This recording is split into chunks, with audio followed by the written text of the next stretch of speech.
Hi guys, welcome to the video.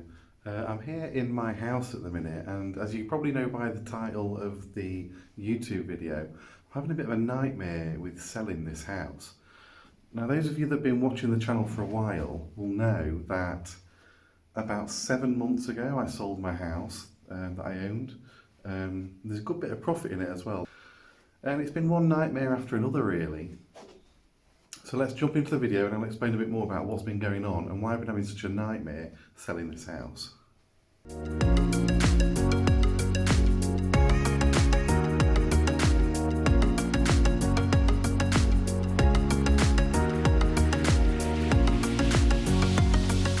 Okay, 7 months ago I put my house on the market.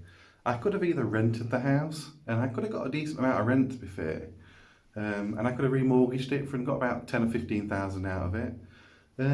Or I could have sold it and got about, a good £40,000 profit from it. So I decided to sell it, and I sold it with a quite expensive estate agent really, but I know they're very good at what they do, so I didn't mind paying that a little bit more for the services. Anyway, it went on the market, and as soon as it went on the market, day one it sold. Full asking price. I was chuffed to bits. Everything's going along smoothly. I don't use their solicitors at the estate agents because you know how slow they can be. So I find my own private solicitors and it goes through as normal. Now, skip ahead 3 months, we are just about to exchange contracts right at the end. In fact, we're a few days over by this point. Things are going a bit longer than expected, but we're overdue. We're about to get the new contract signed, and the buyer pulls out. Now, this basically happened because the buyer got scared. When I bought this house, no red flags came up. When I sold the house, I kept getting this question back from the solicitors about a radon report. Now, the estate agents don't really know anything about this radon report. The solicitors didn't really have a clue either. So I presume this is quite a new thing, and maybe you guys can tell me if it's not. But when I bought it, nothing flagged up either. Now, there's nothing wrong with this house, right? Just to be clear about that, the radon report is just a formality. Now, having researched about radon, I now know a little bit about it. I know that where I live in Mansfield, half of Mansfield is in the radon map area. There's potential for having radon. And I know that most of Nottinghamshire is in the radon area. So you think that you'd think I wouldn't be the only one having this issue. But anyway, it scared the buyer off because of this potential radon, which by the way, seeps up from the ground. I'm on a first floor flat, just to put that into perspective, and I'm in a 1 to 3% chance of having it in this area, like half of Mansfield and half of Nottinghamshire. But anyway, he got scared, went off. So it went back on the market again. 3 months down the line this is, so it's very frustrating. Again, it sells within a few days. And there's a bit of a bidding war this time. I actually make 5,000 more than last time, which is great, right? 5 grand more. It's worth a 3-month wait, I think. So we get the new buyer. Everything's put into place again. The new solicitors are in place. Skip ahead a month. Right, so we're 4 months in now, 1 month with the second buyer. And I get a message from the estate agent saying the house has been devalued and the buyer can't afford the deposit anymore to make up that devalue. Can I reduce it by 6,000 they wanted? And I'm like, no, I've just been in a bidding war with somebody else. Why can I not go to them now and say, do you want this house again? And I'll lose like 1,000. But no, they didn't want it. They've already bought somewhere else. They thanked me for the interest again. But basically they didn't want it again, which is fine, whatever. So I go back to this guy that's bought it a month ago. And I say, I can't drop by that much, but how about we meet in the middle and I will lose a couple of thousand and you find a couple of thousand. We'll meet somewhere in the middle. So, okay, he agrees to that. So now we're back in again, carrying on for a month after he's bought it, 4 months on for me. It continues to go ahead again. Fast forward, we're having some radon issues again with this new buyer, even though there's nothing there to worry about. But they get over it, we carry on as proceeded.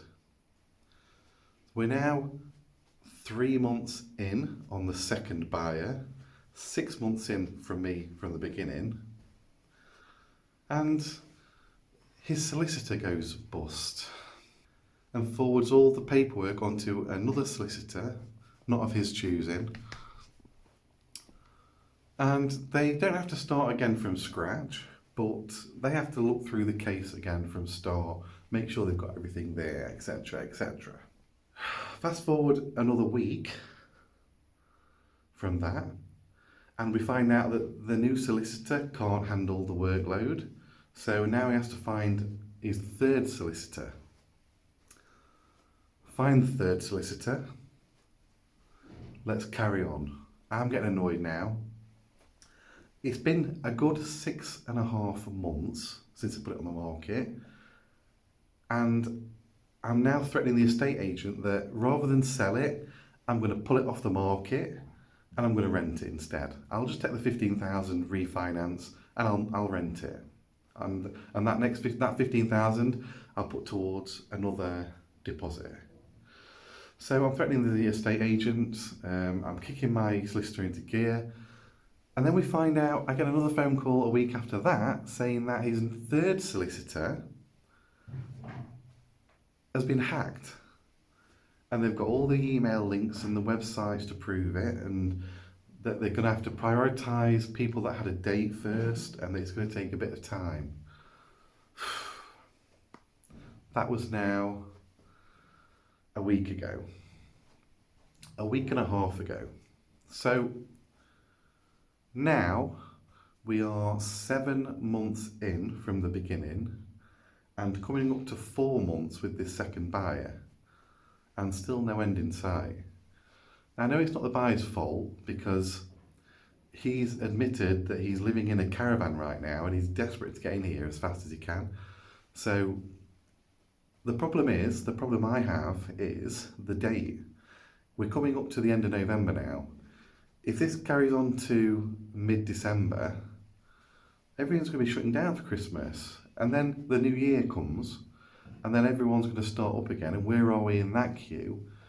And before I know it, it's going to be the end of January before this goes through. Now the end of January is going to bring me up to like 10 months. 10 months is too long. So I've had to tell my estate agent, look, you've got till the 1st of December to get me a date, or I'm pulling it off the market. And I've asked them, where do I stand with my estate agent fees and all that sort of stuff? Because I paid good money to sell the house because it was a decent estate agent's. I'm pretty sure that after 10 months or 7 months of not completing, I should be entitled to pull it off the market free of charge and not be charged for the estate agent fees. But we'll find out. Either way, I'll have solicitor fees. My solicitor fees are going to be about £1,500, maybe more because of the second sale. So yeah, that's an update on this house. I just thought I'd let you guys know. It's been a while since I did an update on the house. Not everything runs that smoothly, and I've definitely learned some lessons from this. So, looking for my next house or houses, I have learned lessons, and I know I'm too friendly, I'm too polite, and I should be more, I want this doing for this date, it needs to be done for this date, but I won't say that, I'm too polite for my own good. So yeah, lessons learned. Hopefully, fingers crossed, this house will sell, or at least I will get a date of completion in the next week or two. I am still pushing the estate agent every few days now. They know where I stand in terms of pulling the house off the market. if I haven't got a date for the 1st of December. So we'll let you guys know. But in the meantime, I've seen 4 HMOs come up on the market and sell. All of them earning £20,000 a year, about 12,000 net. And I've seen some cracking deals as well. Just normal buy-to-lets, I've seen cracking deals as well. But on a good note, the rents have gone up quite a lot in the last year in my area. So if I do decide to rent this place out, I'm going to get a damn good rent actually.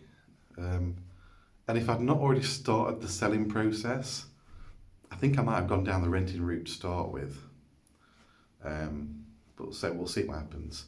But yeah, that's the update, guys. Just a really quick video of the house, what's going on, why it's taking so long, why there's been no update. I will update you guys when I get a date or the contracts have been exchanged. And then we'll look at what money I've made from it, which I say should be, after all the fees, it's probably going to be down to about £30,000, 35, somewhere between that.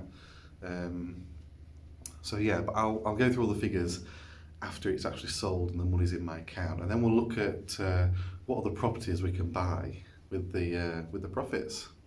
Thanks for watching, guys. I'd really appreciate it if you like and subscribe or comment, anything like that, any good stuff like that. You'd really help the channel out. I really want to try and get to 1,000 subscribers. If you could really help me out with that, I'd appreciate it. Until next time, the next video will probably be about my stock portfolio, an update on that. If you're interested, the links will be coming up now. Until then, see you next time.